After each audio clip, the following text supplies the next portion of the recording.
Good evening and welcome to our Economics 330 Global Trade and Political Economy. This is the City University of New York, Medgar Evers College. This is, of course, the Module 2, Week 2 of the Spring 2026 semester. Today is Tuesday, February 3rd, 2026. And I hope you now know from this week's assessment that today's lecture will be on barriers to trade.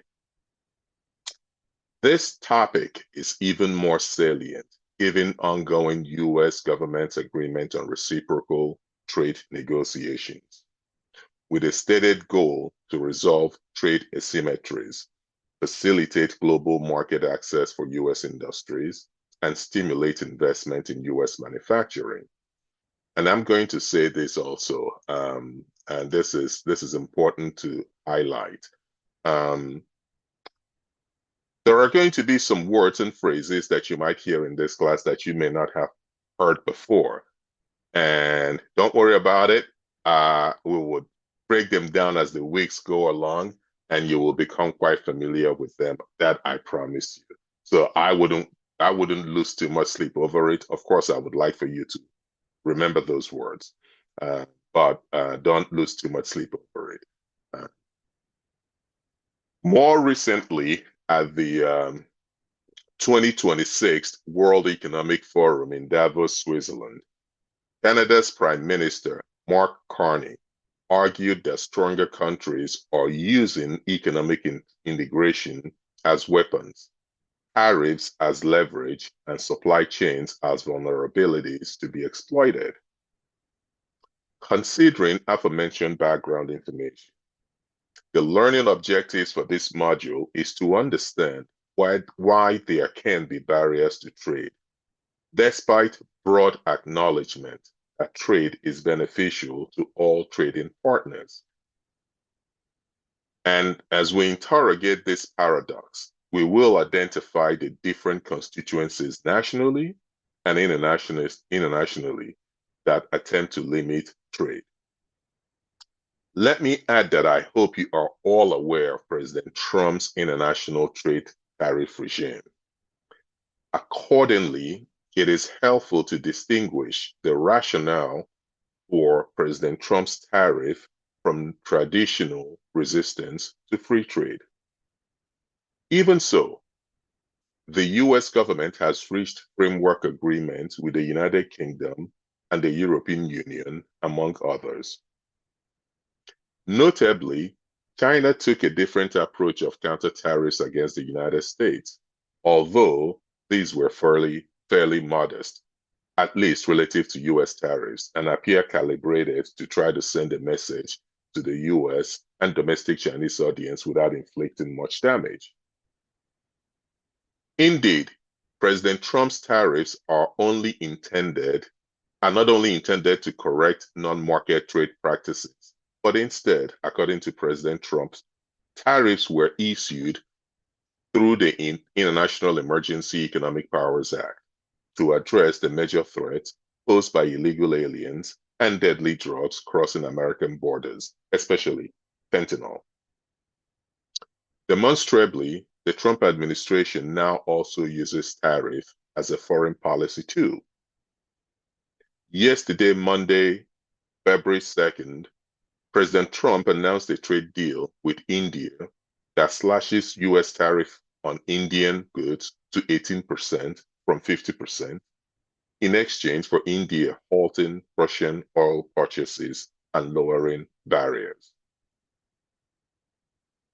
The ongoing tariffs is not an outcome of conventional economic competition between states.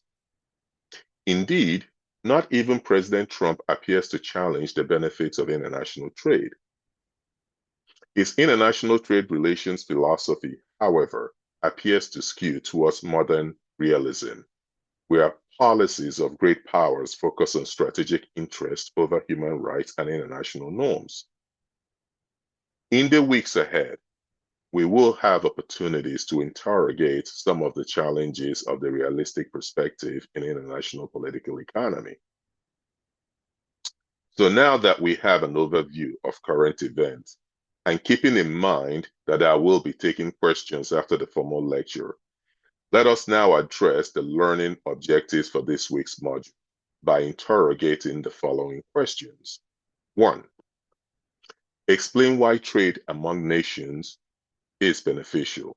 Again, these are your learning objectives, and I'll try to go through them. So some people learn better by reading, some people learn better by watching and listening. So just to be sure that we cover all bases.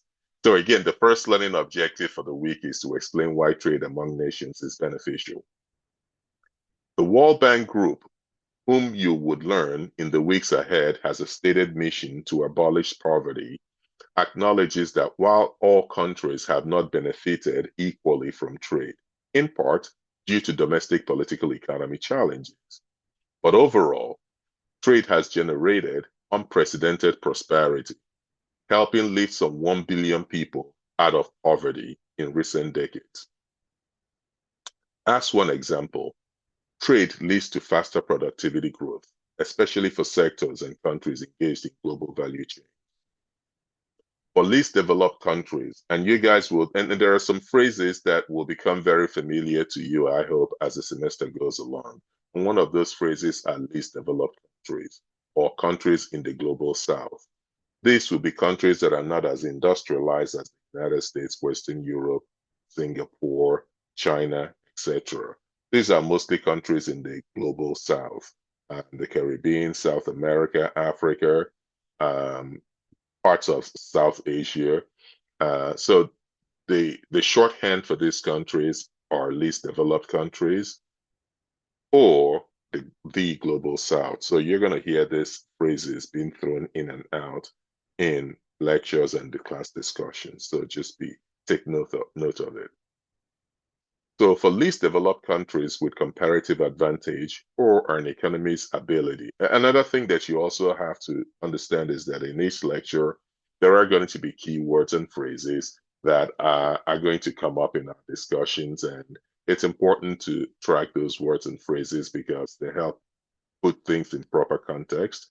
And they also have a signaling effect when you engage the community, whether professionally or socially. It conveys that you have a technical, professional, academic understanding of the subject matter. So one of them is comparative advantage, and we're going to unpack all these phrases in the weeks ahead. And let me also add this very quickly. Right now, the class may sound too abstract, and you guys might be thinking, gosh, I don't know what he's talking about. Or maybe you're not. If you're not, great, then we're in great shape.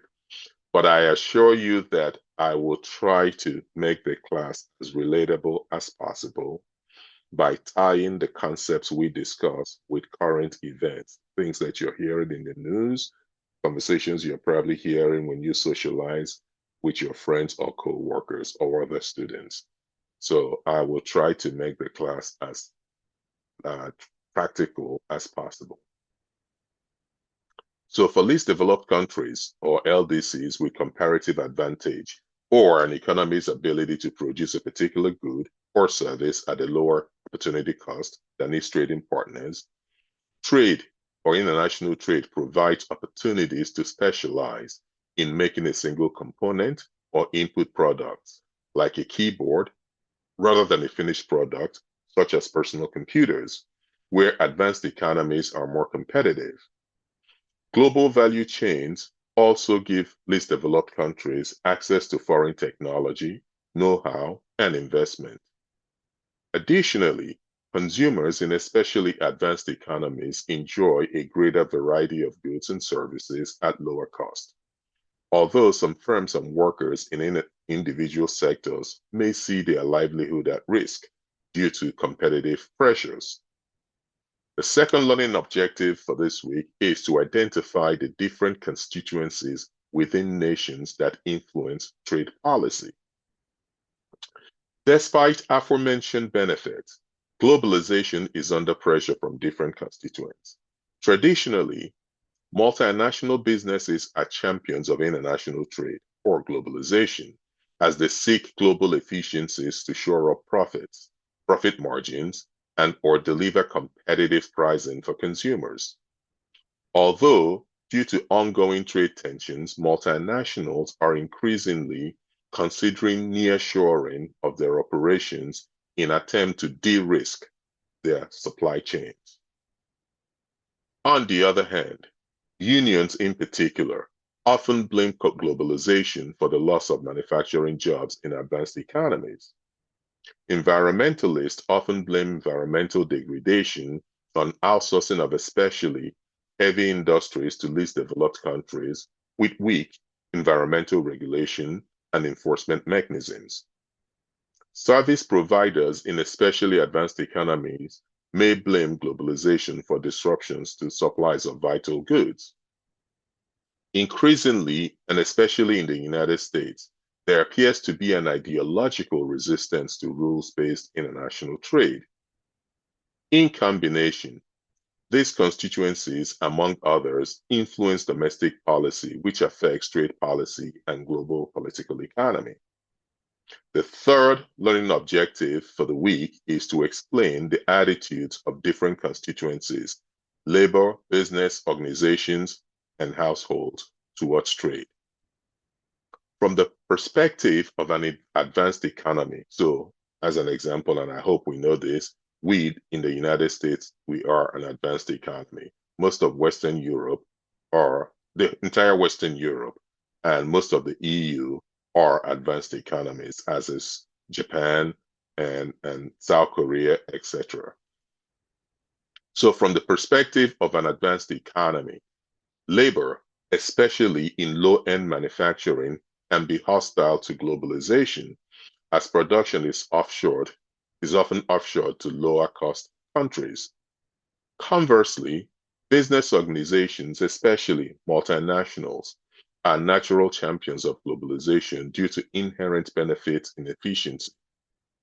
Households benefit from competitive pricing on the consumption side of the equation, but households could also suffer job losses due to outsourcing of jobs and industries. This is a key factor. And in this one paragraph, households benefit from competitive pricing. So when it was easier to buy stuff from Shein and the other website, I forget what it's called right now. Of course, it was easier on everybody's wallet. You could go to Shein and buy a shirt for $10 and and save a fortune. That is one way globalization was helping people save money. On the other hand, if you were somebody who worked in a boutique store on, say, I don't know, thinking of a popular avenue, on Utica Avenue, as one example, I hope there are boutique stores there, and you lose your job because the boutique store sales just are too expensive to compete with a $10 shirt from Shein. You can see how for that person who suffers a job loss, globalization will be a bad thing. But for the person who gets a good deal from Shein, of course, globalization will be a great thing. So this is called dialectical thinking. Before you take a position on issue, you want to see it from all sides and have a comprehensive view. So in this one paragraph, we could see the advantages and disadvantages of globalization. Yet you could then say, on balance, I support or I'm against it because of that. So these aforementioned conflicting attitudes, combined with geopolitical tensions, are prompting many industrialized countries to raise barriers to trade and investment and to subsidize the domestic production of goods deemed essential and strategic. Yet, tit-for-tat disputes and restrictions not only ultimately drive prices higher with associated inflationary pressures, they also weaken the rules-based global trading regime centered on the World Trade Organization. This phenomenon, in part, explains why smaller developing countries' economies cannot be self-sufficient and need to export and import. Furthermore, many developing countries do not have the fiscal resource to match the advanced economy's domestic production subsidy. This fiscal imbalance can exacerbate the need for smaller developing economies to seek IMF loan facilities a topic we shall cover in more detail in the weeks ahead. Your fourth learning objective is to distinguish the advantages and disadvantages of international trade to different groups in a country, to which you should consider it this way. International trade offers the global South opportunities to grow their economy and improve the complexity of their labor force through industrialization, especially. On the other hand, the critical perspective of international political economy, centered on client-patron unequal economic partnerships, will argue that the terms of international trade are too often exploitative of the global South. Additionally, due to weak regulatory regimes and cost pressures, industrialization can often lead to pollution in the global South. The garment and ship-breaking industries in the country of Bangladesh are classic examples of environmental damage from industrialization. Or the global North. Again, the global North are the industrialized countries, aka the rich countries. International trade lends to efficiency of markets and price competitive products and services. But here's the dialectical thinking. On the other hand, international trade for the global North can also lead to deindustrialization, and a topic you guys would have or might have or should have had President Trump bring on quite a number of times. So international trade for the global North can also lead to deindustrialization and the loss of some manufacturing jobs, especially, and other low wage but critical sector jobs such as farming and chips manufacturing. The fifth objective is to research upon and analyze how international trade can enhance economic growth. And we have covered some of the ways, and there are two basic tools that you need. And one of them actually, both of them I mentioned. The first is dialectical thinking, which is that to really understand any issue, especially in economics, you have to see it from all sides. And you have to see the good, the bad, and then make a judgment to say on balance, does the benefit of this outweigh the cost of that? So that is a great tool to have in making these evaluations. The second is to understand, in this case, the argument, the economic term, comparative advantage, which is an economy's ability to produce a particular good or service at a lower opportunity cost than its trading partners. To understand this very well, consider the sugarcane industry. Many countries in the Caribbean produce sugar from sugarcane, as do many industries in Louisiana, as an example. However, the cost structure in Louisiana is higher. So, an argument can be made that because, remember, if the cost structure is high, then you got to sell at a higher price in order to make a profit and be able to cover your cost and stay in business. But if your price is too high, of course, people will buy the cheaper or less expensive sugar coming in from the Caribbean countries. So an argument can be made that perhaps the state of Louisiana should focus less on producing sugar and instead buy sugar imported from the Caribbean because it's going to be cheaper anyways, and it can make our budget, stretch out the budget for folks who live in Louisiana. And instead focus in other sectors where Caribbean countries may not have a comparative advantage. So essentially, comparative advantage is an economy's ability to produce a particular good or service at a lower opportunity cost than its trading partners. Opportunity cost is that the cost of producing something is not just how much it costs you to produce, but it's in all the other things you could have spent that money on that you are no longer going to spend it on because you're going to spend it producing that good or service. With that said, next week, here's what to have in mind. Our lecture Uh, so just foreshadowing next week's lecture, I would confirm that it will be on managing the global economy. Specifically, we will examine how global trade is managed among nations and review the institutions that have been set up since World War II to manage global trade, their histories, and their different roles. Needless to say that many of these institutions are very challenged today because of the ongoing trade tension.